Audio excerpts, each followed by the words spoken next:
приятели, аз съм Христо Симеонов от Board Delights, блог за настолни игри и всичко свързано с тях. Вие сте с поредния епизод на нашата поредица стъпка по стъпка, който се опитва да ви даде обяснения, инструкции, напътствия как да играете предпочитани и избрани от нас настолни игри. В днешния епизод ще се спрем на ето това заглавие: Viceroy на Hobby World и Mayday Games. Играта се появи през 2004 година за руския пазар от Hobby World. По-късно достигна до широко разпространение благодарение на Mayday Games. Viceroy е една интересна, уникална според мен игра, в която, както виждаме тук в нейния таглайн на подзаглавието, Build Your Pyramid of Power, играчите построят пред себе си една пирамида на властта, започвайки от най-ниските стъпала и издигайки се нагоре. Действието в играта се развива в вселената на Берсерк, която може да е срамота, но ще си признае, не ми говоря абсолютно нищо. Знам само, че това е някакво руско RPG, което е с така фентези, средновековно фентези тематика. Ами, без повече да се бавя, нека да видим какво има в Viceroy и какво ни е нужно, за да играем играта. Започваме.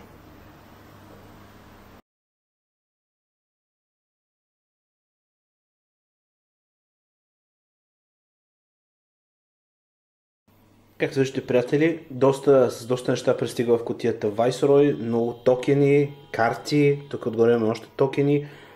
Ще започна с нещата едно по едно. Първо играта пристига с ето тези щитове, които играчите да държат пред себе си и за тях да крият своите джемстонове, които играят ролята на валута в играта. Щитовете са доста приятни, с така хубави илюстрации, като цялата игра се отличава с тези страхотни илюстрации, а на гърба на всеки щит има обяснен всеки един от символите в играта. За днешното превю обаче аз няма да използвам щитовете, все пак исках да ви ги покажа, ще ги оставя настрани.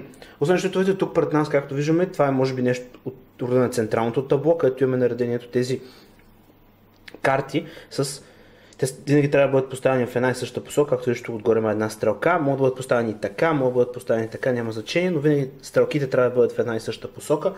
4 вида карти отговарят на 4 вида джемстонове.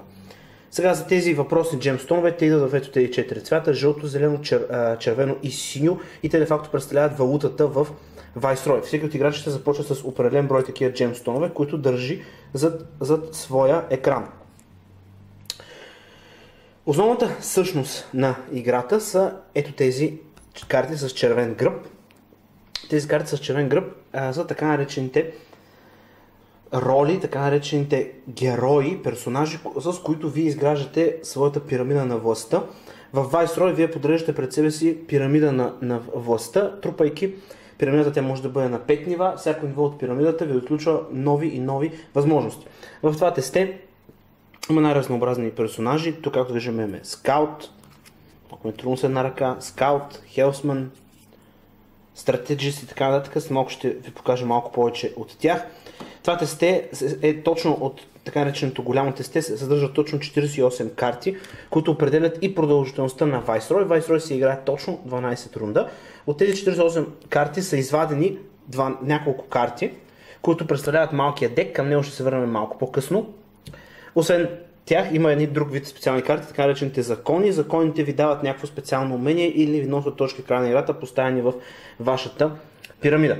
Всеки от играчите започва с 4 карти персонажи в ръката си, от които веднага играе една пред себе си, една запазва в ръката си, а една дискардва, но за това след малко.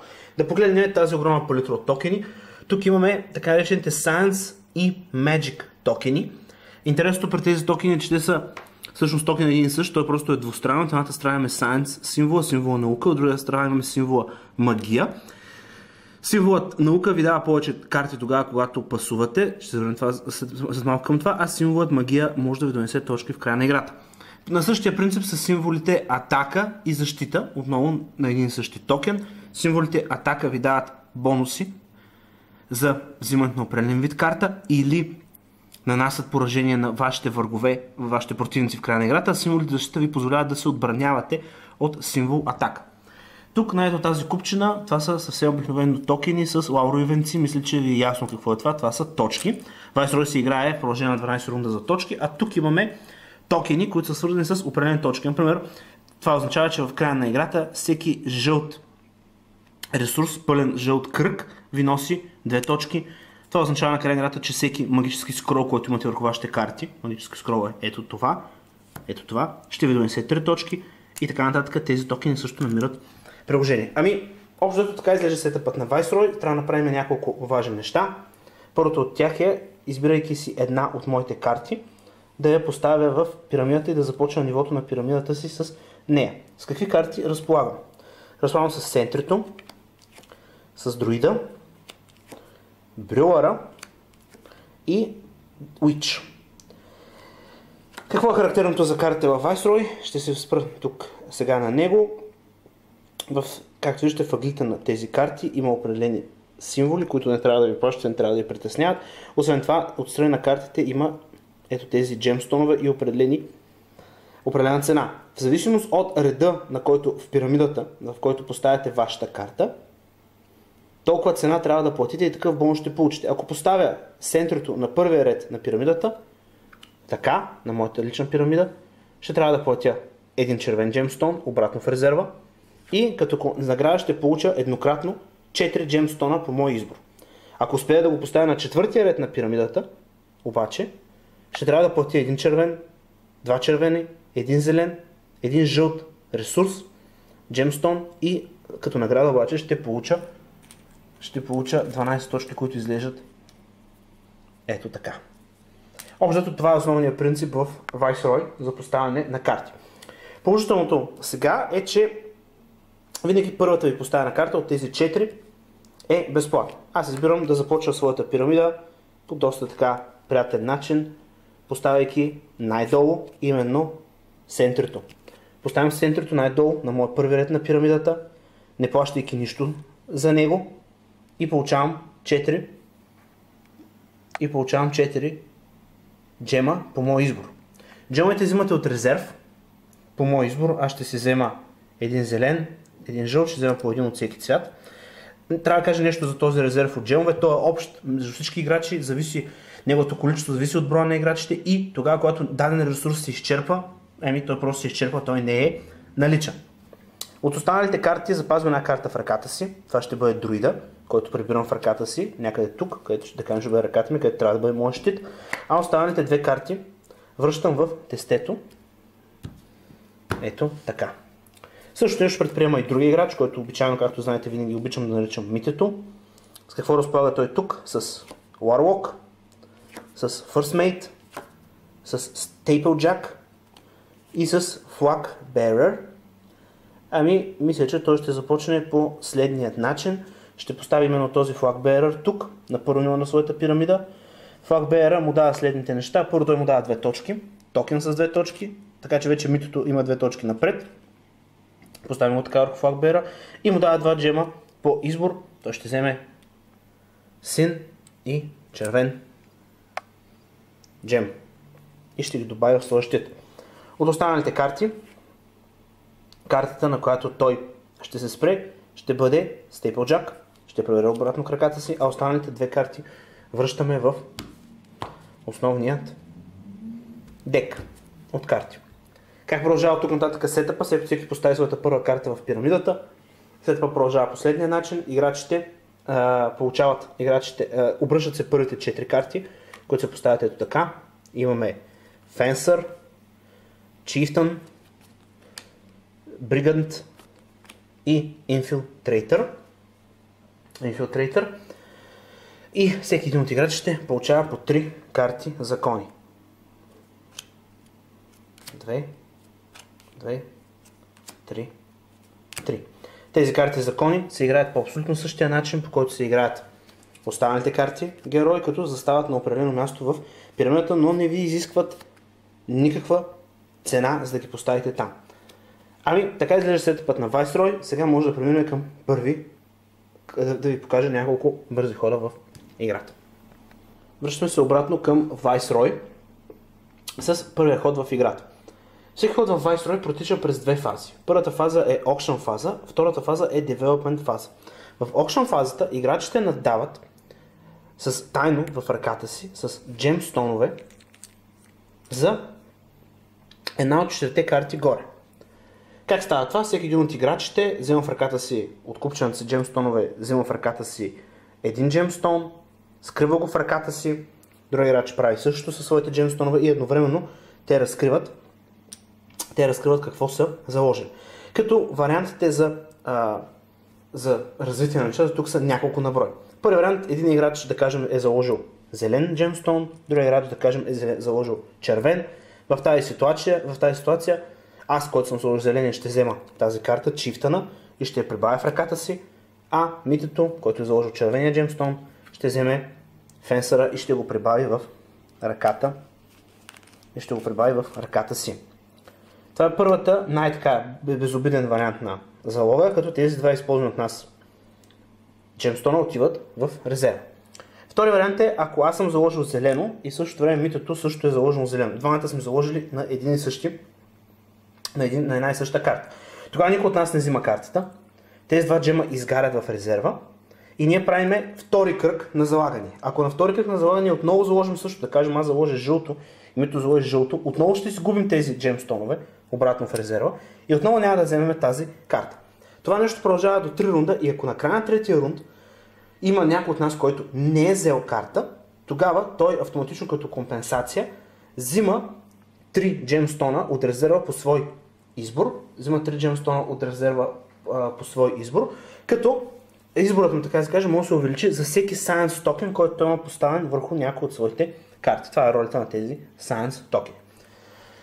На напредването на играта се появяват и още разни други, така да кажа, варианти за взимане на карти по време на акциона, по време на търга за карти, но ще се върна към тях след малко. Общо това са двете основни, най-често срещани хипотези, в която за всяка карта е заложил само един играч или когато играчите влязат в колизия помежду си, залагайки на една и съща карта. Сега, в тази ситуация малко трудно ще ми да го разиграя, нали, това локотур при вас, но аз ще заложа зелен джем, митото ще заложи червен, аз ще взема чифтана, ще го добавя в ръката си, митото ще вземе фенсъра и ще го добави в ръката си. Тези два джемстона се дискарват на съответните им купчинки. Какво става с останалите карти? Тук, както виждаме, никой не използва услугите на Бриганта и на Инфилтрейтъра. Те се дигат ето тук горе и се поставят ето така, отгоре над тези стрелки. Ще се върнем след малко към тях. След края на Auction фазата, настъпва фазата Develop фазата. В Develop фазата играчите играят карти от ръката си, което става последния начин. Играчите избират коя карта да играят от ръката си едновременно. Това е моята карта. Това е картата на митето. И едновременно ги разкриват. Първи изиграва своята карта, играча, който е играл картата с по-нисък номер. Номер ли? Може би очудно, но ето тук в най-долния ъгъл на всяка карта, може би не се вижда добре, има определен номер, който върви от 1 до 68, мисля, че са картите. По-малкият номер играе първи. В този случай митото е играл 61, аз играх 64, митото играе първи, той взима фенсъра и в момента варианта му е да го постави някъде в своята пирамида, той може да го постави само на първо ниво. Не е задължително тези, както виждате в ъглите, оцветени ъгли да съвпаднат един до друг. Той може да играе карта спокойно така. Абсолютно няма никакъв проблем за това. Но е положително, ако можете да ги съвпадате, с малко ще ви покажа защо. Митото поставя фенсъра на първото ниво на пирамидата, за който той трябва да плати един жълт ресурс. Ето го този жълт ресурс на банката. И в замяна получава 3 джемстона по негов избор. Един ще бъде жълт, защото той сложи жълт. Другия, да кажем, ще бъде червен. И третия, да кажем, ще бъде зелен. Аз също, като митото, поставям своята карта, своя чифтън и аз ще използвам тази възможност и ще го поставя, също аз ще го поставя ето така. Трябва да платя на банката за него един зелен ресурс. Ето го зеления ресурс, плащам го на банката. И като награда мога да изтегля една карта. Този символ с теглянето на карта, теглите карта или от малкия дек, който ще ми даде допълнителен персонаж, който да добавя в ръката си, или от законите. Аз ще избера от малкия дек. Какво изтеглихме от малкия дек? Изтеглихме саботьора. Саботьора го прибирам в ръката си. Тази фаза на девелопмент, на игране на карти, продължава 3 рунда. Сега вече, да кажем, това беше първият рунд. Играчите могат във всеки момент да кажат пас, като този път, казвайки пас, отказвайки да играят повече карти от ръцете си, те не получават като компенсация джемстонове, за разлика от първата фаза, Или могат, вместо да кажат пас, третия вариант е да дискарнат една карта, да изхвърлят извън играта и като компенсация да получат 2 джемстона. Аз смятам, че е така приятно да изиграем още един рунд на игране на карти. Аз избирам ето тази карта, поставям с лицето надолу, митото не я вижда. В същото време той избира ето тази карта. Обръщаме ги едновременно, аз съм играл друида, той е играл Стейплджака. Друида е 38 номер, Стейплджака е номер 48, аз играя първи, взимам друида и го поставям ето тук в моята пирамида, удължавайки своя ред 1. Всяка една пирамида може да има, нейния ред 1 може да бъде безкрайно дълъг, безкрайно буквално дълъг по цялата маса в дължина, като отгоре обаче, нали, над нея, да се поставя една карта над друга, тя трябва винаги да почива на две други под нея. Поставях друида, за тази работа това ми струва едно жълто джемче в ресурсите и отново като награда получавам една карта. Отново ще изтегля, този път ще изтегля от законите, я да видим какво изтеглях, гилдата на алхимистите, която ми дава разни приятни неща, с малко ще я покажа как ще изиграя. Митето от своя страна игра Стейплджака и той решава да го изиграе на второ ниво на пирамидата си. Поставя го ето тук на второ ниво на пирамидата си. Всеки път, когато успеете да образувате кръг от някакви джемстоновите ресурси от картите си, когато кръга е едноцветен, получавате съответния джемстон. Като награда. Митото получава един червен джемстон. За да го постави на второ ниво, обаче той трябва да даде един син джемстон, ето го, и един зелен джемстон от своя резерв, ето ги. Те отиват обратно в общият резерв. С което той активира второто умение на Стейплджака, именно да вземе 5 карти, 5 ресурса от 5 джемстона от ресурсите. Той ще си вземе един жълт, ще си вземе един син, който преди малко изигра и ще си вземе, да кажем, още един жълт. С това приключва втората фаза на девелоп моментите. Ако искаме, може да кажем пас, може да продължим да играем карти. Решаваме да изиграем още по една карта. Митото обръща тази, той ще играе един закон. Аз също като него ще изиграя един закон. Обръщаме картите едновременно, моят закон е номер 83, неговия е номер 87, аз много играя първи, аз ще играя гилдията на алхимистите. Картите закони се играят абсолютно като останалите карти на някакво ниво на пирамидата. Поставям го тук, завършвам кръга, взимам един син джем и какво ми дава гилдията на алхимистите? Тя ми дава да избера да поставя един магически скрол, ето го магическия скрол, магически скрол и един бонус токен, само да намеря такъв, който ми дава плюс 2 точки за всеки един магически скрол в края на играта върху тази карта. Това ми е опция 1, така ще оставя джемовете до опция 1. Като опция 2 имам да поставя Infinity Gemstone от Any Color върху тази карта. Какво означава Infinity Gemstone? Ще ги срещнете на много места в играта и върху тези карти с персонажите. Infinity Gemstone буквално представляват Gemstone, който се поставя върху карта и по време на един рунд може да го използвате все едно, че имате Gemstone. Да кажем, трябва ви зелено и вие казвате, използвам се това зелено. Имате постоянно един зелен Gemstone. И последният вариант е да взема 4 Gemstone по мой избор от резерва. Аз решавам да мисля, че ще си поставя по-скоро един Gemstone и решавам, че Gemstone, който ще поставя върху тази карта, върху картата на алхимистите ще бъде ето този червения. Вече има един червен Gemstone, тези двете ги връщам обратно. Митото от своя страна игра някакъв по-различен закон, който се казва Common Law Marriage. At the end of the game той ще вземе 2 точки за всеки adjacent, съседен на тази карта персонаж. Той играе тази карта ето тук долу, на долния ред на пирамидата си. Какво означава adjacent персонаж? Във всяка една карта може да има 6 adjacent персонажи. Ето, примерно до тази карта в момента има adjacent и двама. Един, двама. Може да има adjacent и още 4. Тук, тук, тук и тук. Правейки общо 6. В момента до неговия Common Law Marriage има adjacent само един персонаж, който реално тази карта в момента вече му носи още 2 точки в края на играта. Останалите ни карти остават в ръката ни, които ние не можахме да играем. Рунда привършва и тук отдолу се нареждат нови 4 карти от големия дек. Имаме регента, инспектора, кастелана и корпора. И започваме нова фаза отново с auction, отново с надаване и с търг. Този път търгът е малко по-интересен, защото както виждате тук отгоре останаха 2 карти от стария auction. Какво означава това? Това означава, че имаме една малка особеност. Ако този път двамата с митото, да кажем, нададеме два жълти джемстона и си скараме за тази долната жълта карта, може все пак да се стиснем ръката и един от нас да вземе Кастелана, а другия да вземе Бриганта. Също важи и тук за синята карта, където има Corporal и Infiltrator. Като цяло, това, което забравя да ви кажа и което всъщност е много важно, е, че в хода на цялото това залагане на джемстонове от ръцете на играчите, което се случва тайно в шепа, играчите не могат да откажат да залагат, дори да не искат да участват в залагането, те трябва да поставят, да задържат ръката си празна и да отворят празна. И другото, което играчите могат да се разбират и да сключват, така да се каже, устни договорки помежду си, от типа на не дей залага този път на червеното, аз следващия път ще ти оставя карта, която искаш и така нататък и така нататък. Другото нещо, което е много интересно, по този начин подарени картите, ако да кажем този път аз съм играл зелено и взема инспектора в своята ръка, а митото, да кажем, играл жълто, както вече веднъж показах, ето го, и вземе Кастелана в своята, и вземе не Кастелана, а вземе Бриганта в своята ръка, какво случва с останалите карти? Регента идва пак тук отгоре, Кастелана, понеже излезе тази епоха, този рунд идва пак тук горе. Инфилтрейтъра, който е тук от предишния рунд, обаче, се дискардва и излиза извън игра. На негово място застава Corporal.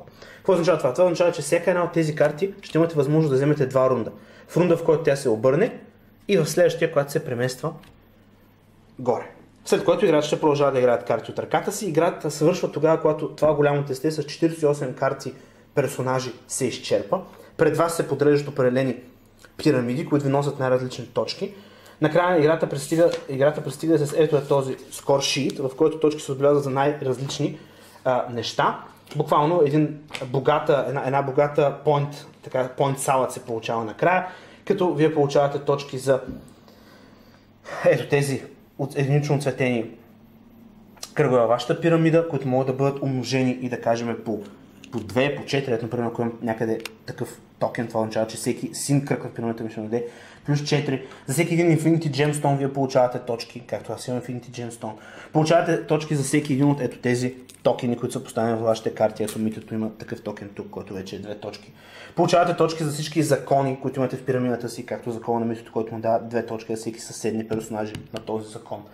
Получавате точки от Magic токените. Magic токените са малко интересни, те изглеждат така.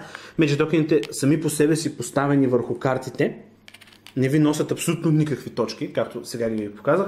Трябва да имате и някои от ето тези големи токени, като да кажем този, поставен върху някои от вашите карти, който прави реално и означава реално, че всеки ваш Magic токен е равен на 5 точки. Това означава, че вашите 3 Magic токена в този случай ще бъдат равни на 15 точки. Magic токените носят по този начин точки в края на играта. Точки в края на играта се носят и от завършени сетове от токени. Завършени сетове от токени изискват да имате един сет от токени носи 12 точки, един сет включва един Magic токен, един Science токен и един Defense токен. Всеки един сет съдържа тия трите и всеки един от тия токени може да участва само в един сет. Един такъв сет, както казах, е 12 точки в края на играта.